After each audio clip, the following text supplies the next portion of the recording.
Hello viewers, welcome back to our channel DELUXE RANGOLI. இன்னைக்கு நம்ம சேனல்ல 2021 ஆண்டுல விநாயகர் சதுர்த்தி எந்த தேதியில வருதுனோ விநாயகர் சதுர்த்தி பூஜை செய்யறதுக்கு நல்ல நேரம் என்ன, காலையில் என்ன நல்ல நேரம், மாலையில் என்ன நல்ல நேரம்ன்றதையும் இந்த வீடியோல நம்ம பார்க்கலாம். இது கூடவே விநாயகர் சதுர்த்தியில விநாயகருக்கு எப்படி பூஜை செய்யணுன்றதையும் அவருக்கு ரொம்ப பிடித்தமான இனிப்பு வகைகளையும் நம்ம பார்க்கலாம் இந்த வீடியோல.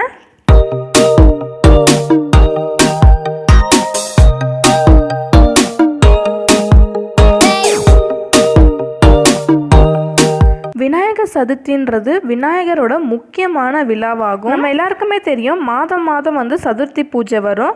ஆனால் இந்த ஆவணி மாதத்தில் வர சதுர்த்தி பூஜை மட்டும் ஏன் ரொம்ப சிறப்பானதுன்னு பார்த்தீங்கன்னா, இந்த ஆவணி மாதத்தில் வர சதுர்த்தியில தான் பார்வதி தேவி மஞ்சளில் பிள்ளையாரை பிடிச்சிருப்பாங்க. இப்படி தான் விநாயகரோட அவதாரம் நிகழ்ந்தது. இவர் நம்ம முதல் கடவுள்னு சொல்லுவோம். பூஜை செஞ்சாலும் நம்ம முதல் கடவுளான விநாயகருக்கு பூஜை செஞ்சிட்ட அப்புறம் தான் மற்ற கடவுளுக்கு நம்ம வணங்கணும். ஸோ விநாயகர் சதுர்த்தின்றது ஆண்டுதோறும் ஆவணி மாதத்தில் வர வளர்ப்பிறை சதுர்த்தியை தான் நம்ம விநாயகர் சதுர்த்தின்னு சொல்கிறோம். விநாயகர் சதுர்த்தின்றது விநாயகரோட பிறந்த நாளாக நம்ம கொண்டாடுறோம். நெக்ஸ்ட் நம்ம பிள்ளையாரை வாங்கிட்டு வீட்டுக்கு எப்படி வரவேற்கணும் அப்படின்றத பார்க்கலாம். நம்ம கடைக்கு சென்று பிள்ளையாரை வாங்க செல்லும் போதே ஒரு தாம்பூல தட்டில் சிறிது அரிசி, மஞ்சள், அருகம்புல் இதெல்லாம் பரப்பிட்டு இதுக்கு மேலே நம்ம பிள்ளையாரை வச்சுட்டு நம்ம வீட்டுக்கு கொண்டு வந்துடணும். அதுக்கப்புறம் வாசலில் நம்ம கற்பூரம் ஏற்றி விநாயகரை உள்ளே அழைத்து வரணும். நீங்கள் களிமண் விநாயகர் வைக்கிறதா இருந்தால் நீங்கள் 3 நாள் வச்சு வழிபடணும். அடுத்து விநாயகர் சதுர்த்தி அன்று நம்ம எப்படி விநாயகருக்கு பூஜை செய்யணுன்றதை பார்க்கலாம். விநாயகருக்கு சந்தன பொட்டு வைக்கணும். மலர்களால் நம்ம அலங்காரம் செய்யணும். அப்புறம் விநாயகருக்கு ரொம்ப பிடிச்ச அருகம்புல் இல்லை எருக்கம்பூ மாலை நம்ம செய்து அவருக்கு மாலையாக சாற்றலாம். நெக்ஸ்ட் இனிப்பு வகைகளில் விநாயகருக்கு என்ன ரொம்ப பிடிக்கும்னு பார்த்தீங்கன்னா கொழுக்கட்டை தான்.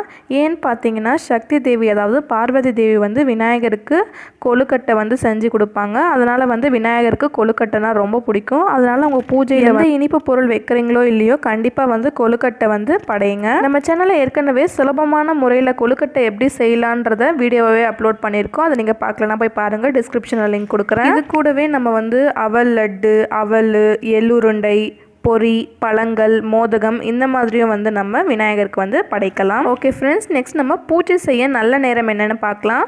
காலையில் 11:30 மணி முதல் மதியம் 1:30 மணி வரைக்கும் பூஜை செய்கிறதுக்கு நல்ல நேரம். இதை தவிர்த்தா மாலையில் 5 மணி முதல் இரவு 8 மணி வரை பூஜை செய்வதற்கு நல்ல நேரம் இருக்குதுங்க. பொதுவாகவே சந்திரன் வந்ததுக்கு அப்புறம் நம்ம விநாயகர் பூஜை செய்கிறது இன்னும் விசேஷமானது.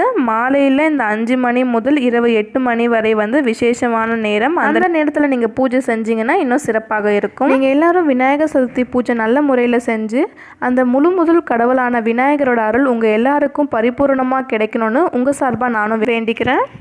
அட்வான்ஸ் விநாயகர் சதுர்த்தி நல்வாழ்த்துக்கள். இந்த வீடியோவில் உங்களுக்கு ஏதாவது டவுட் இருந்துச்சுன்னா கமெண்ட் செக்ஷனில் கமெண்ட் பண்ணுங்கள், கண்டிப்பாக ரிப்ளை பண்ணுவோம். தேங்க்ஸ் ஃபார் வாட்சிங் அண்ட் கீப் சப்போர்ட்டிங் அஸ்.